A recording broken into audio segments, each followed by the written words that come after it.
अल्लाह रब्बुल आलमीन ने कहा लोगों को दीन पहुंचाओ, हक बात कहो लोगों तक, लेकिन बड़ी हिकमत के साथ और होशियारी के साथ और दानाई के साथ। उदउ इला सबील रब्बिका बिल हिकमा, लोगों को हिकमत के साथ दीन की तरफ बुलाओ, अपने रब के रास्ते की तरफ बुलाओ।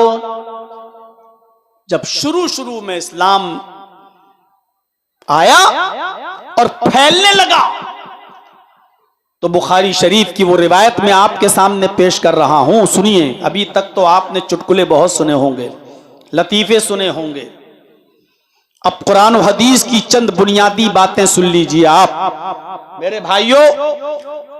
अल्लाह के नबी सल्लल्लाहु अलैहि वसल्लम, बुखारी की रिवायत है, आपने मुआज इब्ने जबल को यमन का जब गवर्नर बनाकर भेजा तो आपने मुआज इब्ने जबल से कहा कि आए मुआज, तुम जब यमन में जाओ तो वहां के लोगों को तुम इस्लाम की दावत देना, पहले उनको कलमे की तरफ बुलाना, अल्लाह की वहदानियत की तरफ बुलाना, एक कलमे की तरफ बुलाना, एक अल्लाह की इबादत की तरफ दावत देना। उनसे कहना कि एक अल्लाह की इबादत करो, अल्लाह के अलावा कोई माबूद नहीं है, वही इस कायनात का खालिक है, वही क्रिएटर ऑफ यूनिवर्स है, वही इस नीले जगत का स्वामी है, वही इस वर्ल्ड का मास्टर है, वही पावरफुल है, वही ताकतवर है, वही अला कुल्ले शैन कदीर है, उसी की इबादत करो, उसी के सामने अपना सर झुकाओ, उसके अलावा कोई माबूद नहीं है। पहले उनको कलमे की तरफ बुलाना, उनसे ये मत कहना कि इस्लाम तुम्हारे ऊपर फर्ज है और इस्लाम कबूल कर लो, कलमा पढ़ो, नमाज भी पढ़ो, रोजा भी रखो, हज भी करो, ज़कात, ये सारी चीजें अगर तुम उनको बैक वक्त दे दोगे और सारी बातें तुम उनको यक बैक दोगे तो कोई इस्लाम के करीब नहीं आएगा, सब भाग जाएंगे। अच्छा, इतना बड़ा बोझ मेरे ऊपर डाल रहे हो, ये इस्लाम, कोई इस्लाम कबूल नहीं करेगा। पहले तुम उनको इस्लाम की दावत देना, कलमे की तरफ बुलाना, ला इलाहा इल्लल्लाह मुहम्मदुर रसूलुल्लाह की तरफ निमंत्रण देना, दावत देना। और जब वो इस दावत को कबूल कर लें, सुनिए मेरे भाइयों, जब वो इस दावत को कबूल कर लें, मेरी तकरीर को समझने की कोशिश कीजिएगा, मैं इसको ला रहा हूं आपके बंगाल के माहौल पर भी, मैं इसी चीज में आपको बहुत कुछ बता दूंगा जो आपके समझने के लिए होगा, समझ जाएंगे आप। मेरे प्यारे साथियों, अल्लाह के नबी कह रहे हैं कि आप पहले उनको दीन की तरफ बुलाना, कलमे की तरफ बुलाना, और जब वो कलमा पढ़ लें, कबूल कर लें, तब जब वो कलमे के इकरारी बन जाएं, उसको एक्सेप्ट कर लें, तब उनको दूसरी चीज बताना कि तुम्हारे ऊपर अल्लाह तबारक व तआला ने 5 वक्त की नमाज भी फर्ज की है। पहले कलमे की तरफ बुलाना, और जब वो कलमा पढ़ने पुख्ता हो जाए तो फिर उनसे कहना कि अल्लाह ताला ने तुम्हारे ऊपर 5 वक्त की नमाज भी फर्ज की है। ये दूसरी चीज बाद में बताना।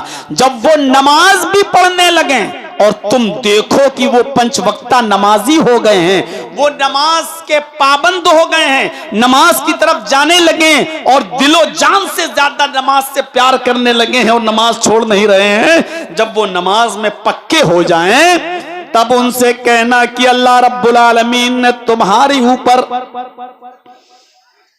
ज़कात भी फर्ज की है, साहिब इस्तिताअत पर, हैसियत वाले पर ज़कात भी फर्ज है। जिसके पास इस्तिताअत है उस पर, जिसके पास नहीं है वो नहीं देगा, जिसके पास इस्तिताअत है वो ज़कात भी दे। अल्लाह के हक के साथ साथ गरीबों का भी हक अदा करो। तुम्हारे ऊपर ज़कात भी फर्ज है 2.5%, 40 रुपए में 1 रुपया, 100 रुपए में 2.5 रुपया, 1000 रुपए में 25 रुपया, 1 लाख में 2500 रुपया तुम्हारे ऊपर ज़कात भी फर्ज है। अगर तुम साहिब हैसियत हो, साहिब इस्तिताअत हो, 7.5 तोला सोना, तकरीबन 85 ग्राम सोना अगर आपके पास है, या 52.5 तोला चांदी, आप दोनों में से कोई एक है आपके पास, तो आप और उसको रखे हुए 1 साल हो गया है तो आपके ऊपर ज़कात फर्ज है। सोना नहीं है, चांदी है, और 52.5 तोला है तो है आपके ऊपर ज़कात। 52.5 तोले चांदी तो नहीं है, लेकिन 52.5 तोला चांदी का पैसा रकम आपके पास और आप उसके मालिक हैं और उसको रखे हुए 1 साल से ज्यादा का अरसा गुजर चुका है, तो आप उस पैसे की भी ज़कात निकालेंगे। 7.5 तोला चांदी या सोना होना, 7.5 तोले सोना होना और 52.5 तोले चांदी होना जरूरी नहीं है।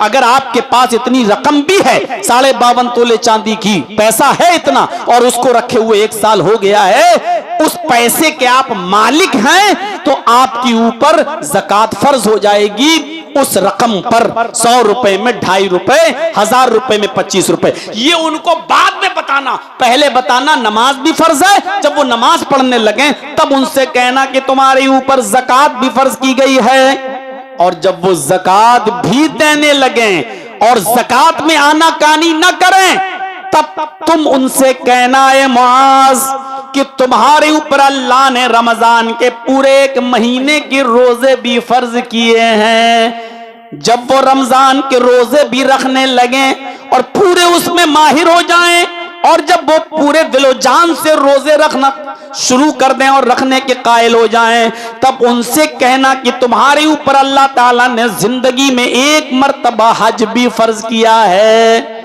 ये 5 चीजें यक बैक नहीं कहना, बल्कि एक एक करके देना, ताकि वो बोझ न समझें, सकील न हो, उनके ऊपर भारी न हो और वो इस्लाम एकदम बोझल समझकर छोड़ न दें। एक एक करके बताना ताकि एक्सेप्ट कर लें। ये हिकमत है, ये हिकमत है, ये दानाई है, ये होशियारी है। हजरत मुआज इब्न जबल को ये हिकमत भरी तालीम दी थी अल्लाह के नबी सल्लल्लाहु अलैहि वसल्लम ने। अब वो मौलाना कितना बड़ा बेवकूफ होगा जो अपनी 1.5 घंटे और 2 घंटे की तकरीर में इतनी चीजें बयान करके बता दे कि ये सब हमें करना है। आदमी उसको बोझ समझने लगता है। आप धीरे धीरे लोगों को लाइए। जब एक चीज बता चुको तब दूसरी चीज बता चुको तब तीसरी चीज। आप हमारे मुआशरे में यही तो हो रहा है, हमारे समाज में यही तो हो रहा है। हराम की इतनी लिस्टें बता दी गई हैं, ये आदमी सोचता है कि अब क्या क्या छोड़ें यार, इसके बगैर तो हम रह नहीं पाएंगे। और नतीजा ये होता है कि कोई चीज नहीं छोड़ता है, कोई चीज नहीं छोड़ता है। एक एक करके आप मुआशरे से चीजों को छुड़वाइए, हराम चीजों को। जब आदमी उसमें पक्का हो जाए फिर दूसरी चीज बताइए, जब दूसरी चीज में पक्का हो जाए उसको छोड़ दे तब तीसरी चीज बताइए। मेरे भाइयों, धीरे धीरे लोगों को आप लाएंगे तो ये कौम ऐसी नहीं है कि जो ना समझ सके, एक्सेप्ट करेगी, कबूल करेगी। बुखारी की इस हदीस को एक मिसाल के तौर पर हमें सामने रखना चाहिए। अल्लाह के नबी सल्लल्लाहु अलैहि वसल्लम ने एक एक करके चीजें बताई। ये कबूल करो, जब ये करना तो ये करो, ये करना तब ये करो। ये है मसलहत, दूरअंदेशी। आइए इसी ज़िम्न में एक चीज और मैं आपको बता दूं, वहीं से आप अंदाजा लगाइएगा। अल्लाह के नबी जनाब मोहम्मदुर रसूलुल्लाह सल्लल्लाहु अलैहि वसल्लम के पास एक शख्स आया, नया नया मुसलमान हुआ था। और सुनो नौजवानों, गौर करो, आया और आकर कहने लगा, आए अल्लाह के नबी, मेरे अंदर 4 बुराइयां पाई जाती हैं, मेरे अंदर 4 गुनाह पाए जाते हैं, 4 बुरे काम मैं करता हूं। किससे कह रहा है? मोहम्मद रसूलुल्लाह से। इमाम अहमद अपनी मुस्नद के अंदर इस हदीस को लाए हैं। वो अल्लाह के रसूल से कह रहा है, आए अल्लाह के नबी, मेरे अंदर 4 गुनाह पाए जाते हैं। आज कोई कह दे मौलाना जर्जी साहब से कि जर्जी साहब मेरे अंदर इतनी इतनी बुराइयां हैं, बोलो। जर्जी साहब कहेंगे चल हट, दूर हट, आके फख्र कर रहा है कि मैं बुराइयां। अल्लाह के नबी के पास बैठा है, कायनात की सबसे मुबारक हस्ती के पास आकर बैठा है और क्या कह रहा है? आए अल्लाह के नबी, मेरे अंदर 4 गुनाह पाए जाते हैं, 4 बुराइयां हैं मेरे अंदर। आपने कहा चाहते क्या हो? देखिए, समझना, गौर कीजिए। अल्लाह के नबी ने कहा है हट, दूर चल, पहले गुनाह छोड़, ये नहीं कहा। आपने उससे पूछा कि चाहते क्या हो?